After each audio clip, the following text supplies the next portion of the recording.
So are you sleeping with the enemy? Do you know what that means? Sleeping with the enemy would be your smartphone, okay? And yes, while we need them, yes, they offer a valid way to communicate with friends and family and stay connected. What we don't want to do is sleep with them. And the reason I bring this up is I have a lot of people saying when they can't sleep that they initially will pull out their cell phone and turn it on, and they go into this mode of like, let me like numb out and go through a feed or read something or Google something to get myself back to sleep. This is not safe.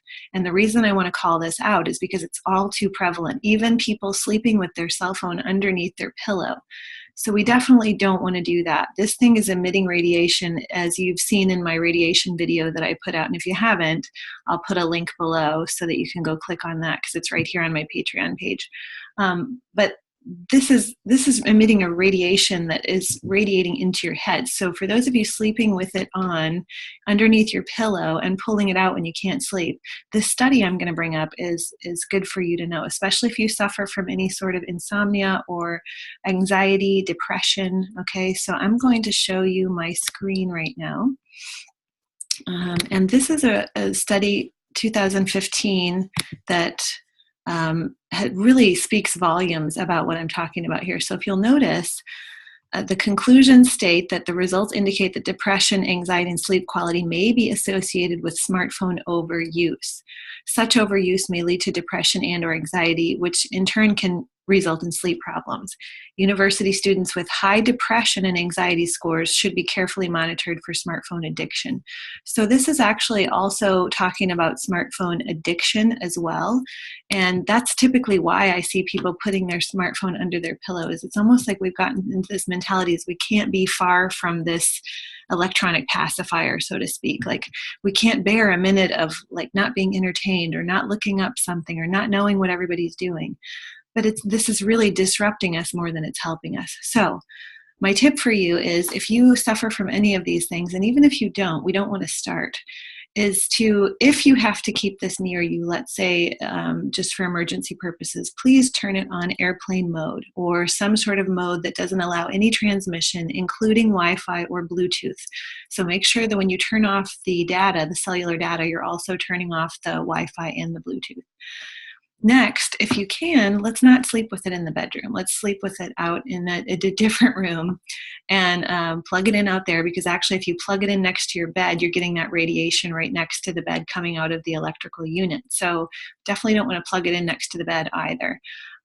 Again, look at the video I put and notice how when you have a device plugged in, it's actually emitting more radiation than when it's not. So that charging action emits more radiation. So leave it in another room. And instead, when you can't sleep, consider some deep breathing techniques. So one I'd like to share with you is to implement something called 4-4-6-2. And what that is you inhale for the count of 4. Inhale 1, 2, 3, 4. Hold for 4 counts. 1, 2, 3, 4. And then exhale for 6 counts. 1, 2, 3, 4, 5, 6. So your exhale is drawn out longer than your inhale. And finally, you hold for 2 and then repeat that again. Inhale for 4, hold for 4, exhale for 6, hold for 2. When you focus on that too, that's a meditation. So you're actually having a one-track mind, focusing on your breathing and just reminding yourself, relax, body, relax, okay?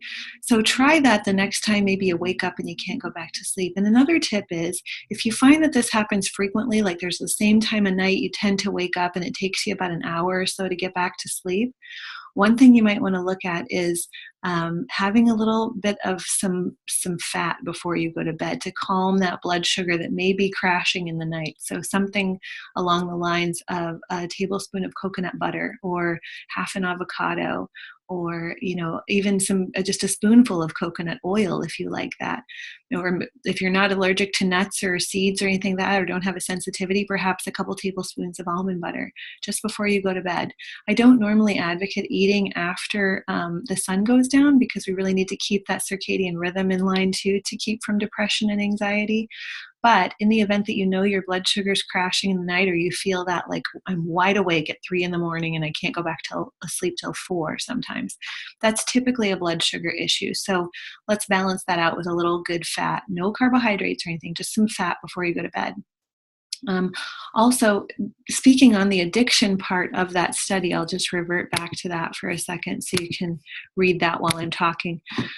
But the usage of smartphones, as it says in the top, has rapidly increased over the years and has brought about this addiction to where we seemingly have to have this device with us at all time.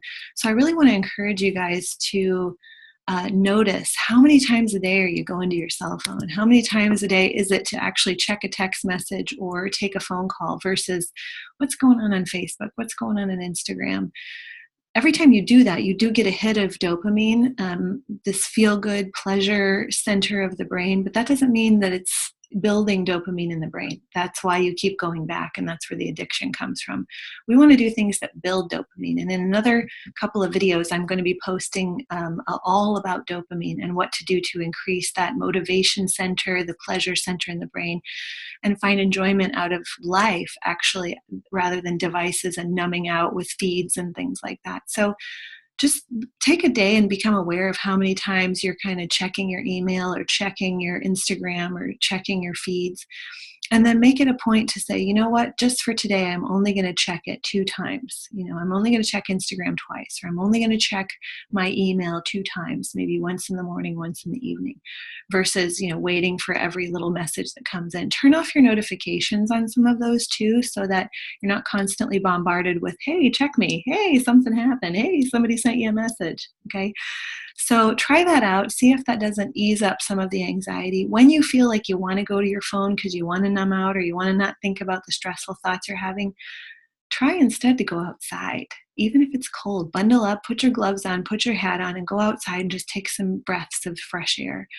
Try to stand in the sunlight if you can. Try to talk to someone if you're around them. Carry on conversation, even with the strangers outside. Like your neighbors are in their yard, talk to them. This is a great way to remind yourself that human movement and human interaction is much better than anything you can get off of a device. So speaking of that, we've been on here far too long. So let's go outside and get some fresh air. And let me know what you think. I'd like to see if your sleep improves after you get that phone out of the bedroom and onto airplane mode. Okay, thanks for watching, and I'll be back with more.